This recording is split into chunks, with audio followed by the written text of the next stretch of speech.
Bueno, esto es lo que está sucediendo en realidad en esta parte, en diferentes escenarios que tiene que ver con esta confrontación entre Irán y los Estados Unidos. Está con nosotros Ramiro Escobar, él es internacionalista. Ramiro, gracias por estar aquí en TV Perú y pedirte que nos ayudes a entender un poco qué es lo que está sucediendo. Antes de iniciar este diálogo, yo quisiera pedirte, por favor, que compartamos también la siguiente nota que tiene que ver con las reacciones. Bueno, el cuerpo del general iraní Qasem Soleimani arribó a la ciudad de Abbas, en Irán, donde fue recibido por una marea humana que lamenta su muerte.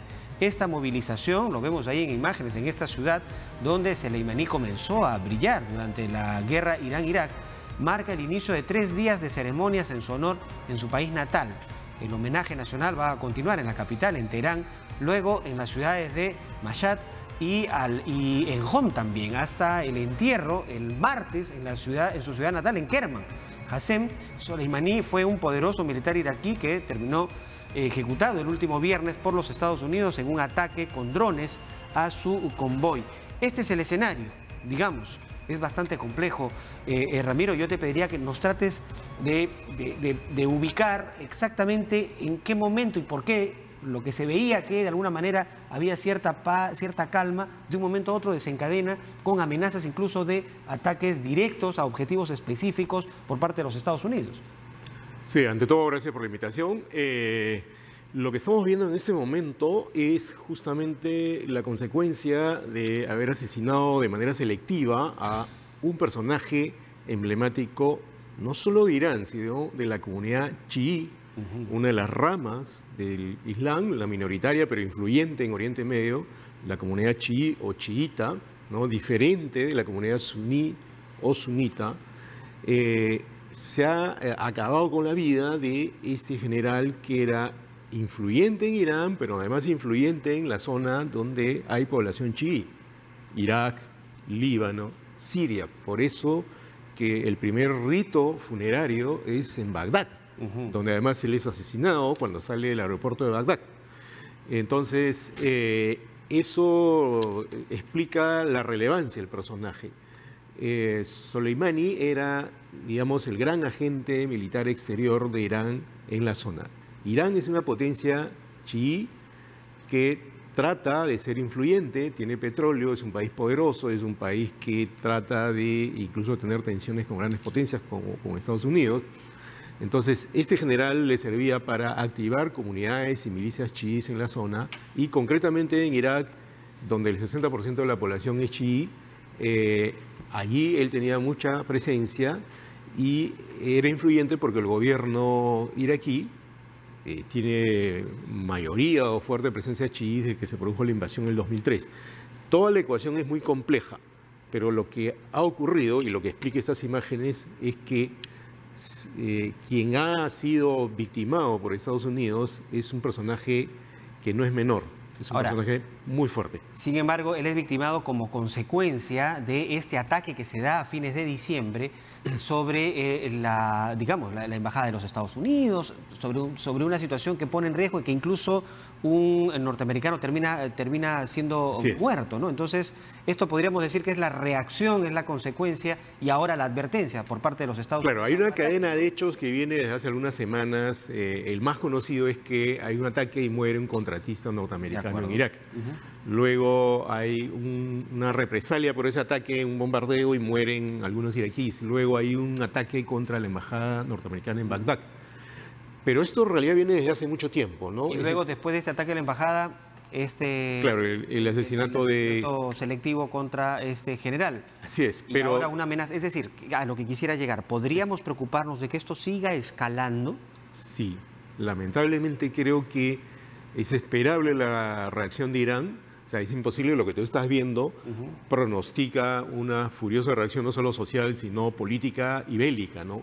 Ya lo ha anunciado el ayatollah Jamenei, ya lo han anunciado, ojo, los líderes chiíes de Irak, ¿no? Y de Líbano, ¿no? Por ejemplo, el Hezbollah, que es un grupo chií o chiita libanés, ya ha anunciado que ese es un acto de guerra, ¿no? Entonces, esto puede provocar una reacción en cadena, porque lo siguiente que puede ocurrir es que Irán o algún grupo chiita lance un ataque, Estados Unidos responda, y ya se inicia la lógica de un enfrentamiento bélico que puede convertirse en una guerra regional donde se involucren incluso otros países. Ahora, pero esta venganza de la que han hablado y que incluso colocaron esta bandera roja, y que después de muchos años se vio y que de alguna Una manera... mezquita, eso significa que están entrando en un conflicto bélico, ¿no? De acuerdo, es prácticamente una especie de declaración de guerra, ¿no? Así es. Sin embargo, podríamos decir que el enfrentamiento no se va a dar, digamos, como dos fuerzas militares enfrentándose en una guerra tradicional, sino que también algunos ataques selectivos que podría promover Irán a través de otros grupos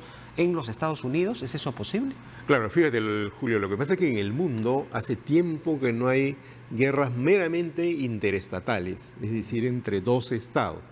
Las guerras ahora son de carácter múltiple, ¿no? Por ejemplo, la guerra de Siria es una guerra del gobierno sirio contra la oposición, pero donde están implicados otros países como Rusia, con una coalición que ataca sobre el terreno. Entonces, acá lo que podría producirse no es solo un enfrentamiento entre Irán y Estados Unidos, sino un enfrentamiento entre Irán y los grupos que apoyan, entre Irán y Estados Unidos y los grupos que apoyan a Irán en la zona, ¿no? Lo que podría activar foco de violencia en Yemen, donde hay una guerra, a veces olvidada a nivel mediático, pero donde está involucrada Arabia Saudita y donde está involucrado también Irán, en el Líbano, en Siria, en Irak. Por ejemplo, el gobierno sirio es aliado de Irán. El gobierno libanés no oficialmente, pero como el Líbano tiene una gran población chiita, también hay muchos grupos pro-iraníes. El gobierno iraquí es un gobierno que supuestamente es una coalición de chiitas y sunitas y kurdos, pero la mayoría de la población es chiita. Entonces se produciría un efecto dominó muy, muy peligroso, porque incluso podría provocar la reacción de Israel, ¿no? Que es el único país que oficialmente ha apoyado a Estados Unidos. Y que lo ha dicho, ¿no? Porque Benjamín Netanyahu se ha pronunciado este viernes diciendo que es un justo derecho el asesinato de Qasem Soleimani como consecuencia de estos ataques que ha sufrido Estados Unidos, y lo han dicho con total claridad, ¿no? Lo que pasa es que en la visión de Estados Unidos y en la visión de Israel, Irán es el gran enemigo. Y Soleimani, hay que aclarar eso y precisarlo para que se entienda bien, no era precisamente un pacifista. Era un hombre de armas, un hombre que promovía atentados, promovía ataques con el objeto de aumentar la influencia exterior de Irán en la zona. Entonces, para Israel y para Estados Unidos era un objetivo militar. Es triste hablar así de una persona, ¿no? Pero en la lógica militar se habla así para decir, esta persona, si desaparece el mapa, es mejor para nosotros. Ahora, terrible, pero esa es la lógica militar, ¿no? Ahora, Ramiro, en medio está Irak. Así es. Y además sumergido en una crisis política, ¿no? Con las manifestaciones y la serie de movilizaciones que se han venido dando también allí. Entonces, otra vez, nuevamente, termina en medio de dos potencias enfrentándose. Fíjate, esto me permite además señalar algo que es bien importante, ¿ya? Hasta hace una semana o 10 días había fuertes protestas en Irak que habían causado 400 muertos, ¿ya? Y eran protestas contra el gobierno, ¿no? Por corrupción, por crisis económica, por falta de participación de la comunidad chiita, por ejemplo, ¿no? O de las otras comunidades. Incluso había protestas en Irán por el alza de los combustibles. Lo terrible acá es que algunos gobiernos, concretamente el de Irán, el de Irak, pueden aprovechar esta situación para paliar, amenguar las protestas internas y levantar la bandera de la cohesión por un enfrentamiento con otro país. Eso es un factor que no hay que olvidar, ¿ya? Había turbulencias de orden interno en nuestros países, ¿no? Que si esto va escalando, van a pasar a segundo plano y ahí puede surgir una hipótesis siniestra, pero que es creíble, ¿no? Es que es conveniente para algunos de estos gobiernos irse a la guerra, o por lo menos ir a un enfrentamiento que durará varias semanas. Para el propio Trump es conveniente, porque está enfrentando un juicio político. Que esa es la otra mirada, ¿no? Si le va a dar réditos políticos para justo poderse librar de este impeachment que le quieren hacer en los Estados Unidos. Yo quiero pedirte, Ramiro, por favor, también tu opinión. Acaba de publicar un tuit la hija del general que dice: ¿a quién vengará, o ahora quién vengará la sangre de mi padre? El momento en que la hija de Soleimani interpela al presidente de Irán. Y esto es un poco lo que publica Infobae también hace instantes, nada más, ¿no? La mujer recordó que el comandante de la Guardia Revolucionaria respondía, ¿no?, cada una de las acciones que se han venido dando en los últimos tiempos, ¿no?, al respecto. Bueno, mira, eso aumenta la posibilidad de que la reacción de Irán sea inevitable. porque ya es la demanda de la hija del general fallecido la que exige una respuesta, una respuesta por parte del gobierno. también. Entonces es imposible que Irán no responda porque hay una exigencia, en este caso de familiar, hay una exigencia social y hay una exigencia de la comunidad chiita para que reaccione. Hay que aclarar algo, Julio, que probablemente confunde a muchas personas. Esta no va a ser, si es que se produce, espero que no sea así, pero las posibilidades son altas, una guerra del mundo árabe contra Estados Unidos. No es así. Es una guerra de una parte del mundo árabe musulmán chiita contra Estados Unidos y contra una parte, por lo menos, de la comunidad sunita. Es decir, también es una guerra al interior de las corrientes del Islam. Ahora, estamos hablando de un enfrentamiento de Irán, por ejemplo, que por lo visto ha incrementado sus reservas de uranio. Ya, digamos, se han salido del marco de esta especie de control nuclear que en algún momento se intentó hacer respecto de las armas nucleares. Es decir, podríamos hablar de un enfrentamiento que pueda tomar el uso de estas armas como una posible amenaza. Mira, lo que no sabemos es si Irán ya está en capacidad de construir una bomba nuclear. Pero el hecho que hay que encadenar a esta fila de incidentes que están abonando ese conflicto es que en el año 2016 se logra un acuerdo nuclear con Irán. Las 5 potencias nucleares que tienen asiento permanente en el Consejo de Seguridad, Estados Unidos, Francia, el Reino Unido, Rusia y China, más Alemania y la ONU, logran un acuerdo con Irán para que Irán renuncie a su programa nuclear con fines bélicos o a la posibilidad de llegar a la bomba nuclear y reduzca su potencial nuclear para usarlo solo con fines pacíficos o de investigación, ¿no? de investigación. Obama firme ese acuerdo y Trump se sale el año 2018, ¿no? Provocando un escándalo internacional, preocupación. A partir de ahí, aunque ya antes el cumplimiento del acuerdo había sido bastante discutible. Irán no había cumplido, pero cuando Trump se sale, el incumplimiento del acuerdo cae todavía más en desgracia.